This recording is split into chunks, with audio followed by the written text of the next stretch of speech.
I'm Lisbeth, and today we're going to be going over how to find the oxidizing agent and the reducing agent. So I have two examples here, and I'm going to walk you through them to make sure you understand how it is that we find this. So first, let's talk about what oxidizing and reducing is. So how I like to remember it is Leo says grr. So I'm going to write Leo up here. Says grr. And this was very, very helpful for me because it means losing electrons is oxidation. So if something's losing electrons, it's being oxidized. And if something is gaining electrons, it's being reduced. So keep that in the back of your mind as I go through this, because I'm going to be mentioning things like, oh, this one lost electrons, so it's oxidized. This one's gaining electrons, so it's reduced. And it's going to be kind of like a recurring topic in this video. So let's go ahead and start off with this one right over here. So we have to find the oxidation numbers for each of these. We did that before, but I'm going to do them real quick. So we have iron, we have oxygen, we have carbon, and then we have oxygen there as well. Oxygen will always have a oxidation number of -2. So we're just going to go ahead and fill that one in real quick. Iron, we're just going to try to find the charge of iron. The charge of iron here on this side, since it's bonded with something, will be equal to the oxidation number. So here, we're going to make iron X, right? And there's 2 of them. And then we're going to add 3 times -2, because there's 3 oxygens and -2, equal to 0 because it's neutral. So then 2x minus 6 is equal to 0, 2x is equal to +6, x is equal to +3. So then that means the oxidation number of iron here is going to be +3. And for carbon over here, notice it's a 1-to-1 ratio, so if this one's -2, carbon here is going to be +2. Alright, now let's go over to the other side. Here, it gets a little trickier. So we have iron, and we have oxygen, and we have carbon. So notice it's the same elements, right? Now, when something is by itself, such as iron is here, iron is a metal in nature, so it's naturally a solid in nature. When you can find something in nature in the same phase state that it is in your equation, the oxidation number is going to be 0. So it's not only thinking about what you see in the equation, it's also thinking about its properties. So if I were to have O2 here, O2 gas, oxygen gas, you have to remember that oxygen is a diatomic and it is found as a gas in nature. So O2 gas would actually have an oxidation number of 0 as well. That's one of the few times that oxygen's oxidation number would change. So that's why iron here is going to have an oxidation number of 0, and it's because it's naturally found as a solid in nature. Oxygen will still have that -2 charge. And carbon here, notice, let's do the math for this real quick. Carbon would be x plus 2 times -2 is equal to 0. So x minus 4 is equal to 0. X is equal to +4. That would be the charge of carbon over here. Alright, so now let's look at what happened by writing some half reactions real quick. So we have iron, and it started off with a +3. It had to gain 3 electrons in order to become neutral.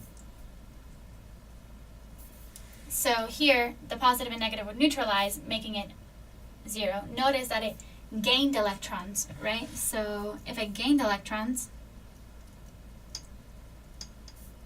it was reduced.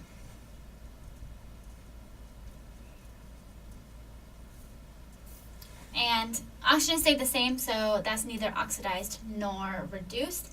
So let's look at carbon. Carbon went from +2 to +4. So notice it's more positive on this side than it is on this side, so that means it lost electrons.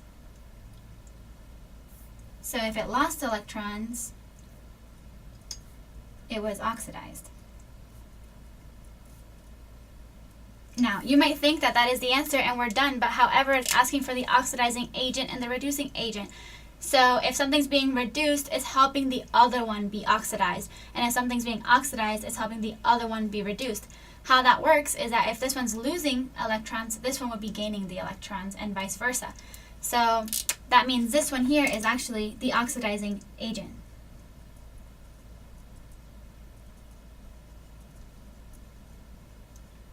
Meaning this one would be the reducing agent.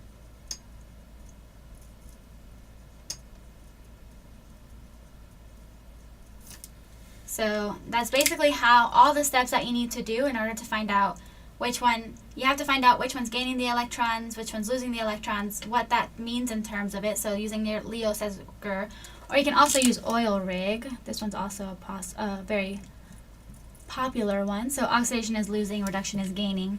And then remember that if they're asking for the agent, it's going to be the opposite of what's being reduced or oxidized, because what's being reduced helps the other one be oxidized. So let's go ahead and do this other one real quick, just so that we can solidify what we've learned so far. So here we have lead, it's Pb, we have sulfur, we have hydrogen, and we have oxygen. And we have the same thing on the other side. Alright, so Pb here, sulfur has a normal charge of -2, so we're going to go ahead and say this one's going to be +2. Sulfur, like I said, is going to have a -2. Hydrogen here, let's go ahead and solve for it. So we have 2x plus 2 times -2 is equal to 0. So then we have 2x minus 4 is equal to 0. 2x is equal to +4. So x is equal to +2. So that's going to be the oxidation number for hydrogen. And oxygen is still going to be -2. All right. So let's go ahead to the other side. SO4 is sulfate. The charge of sulfate is -2. So that means lead must be a +2 since they're going at a 1-to-1 ratio. Sulfur here, this is going to be a fun one. So here we have SO4 2-, right?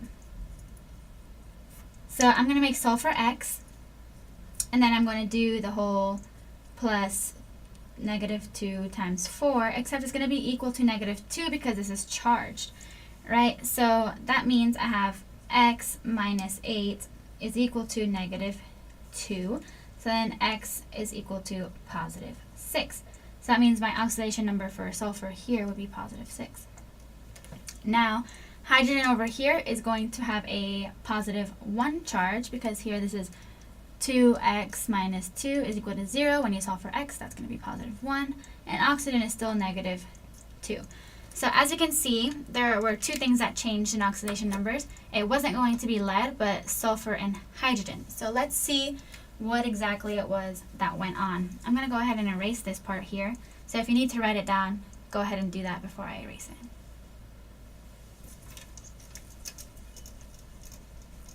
I just need a little extra space.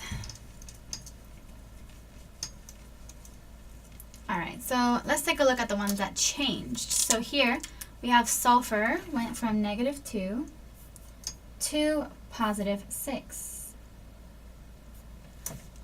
That means that it lost these 2 electrons here and lost an extra 6. So this one definitely lost a bunch of electrons. So this one lost electrons. Therefore, is going to be losing electrons as oxidation, so it's oxidized.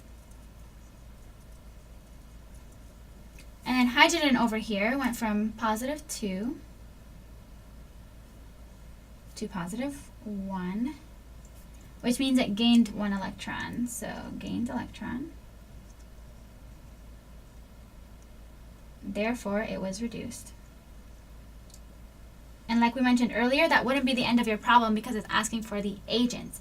So here, the oxidizing agent would actually be hydrogen.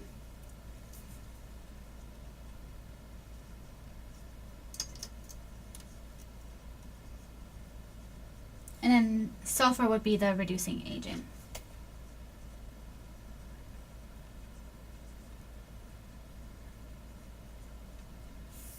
So that's the steps you take in order to find the oxidizing agent and the reducing agent.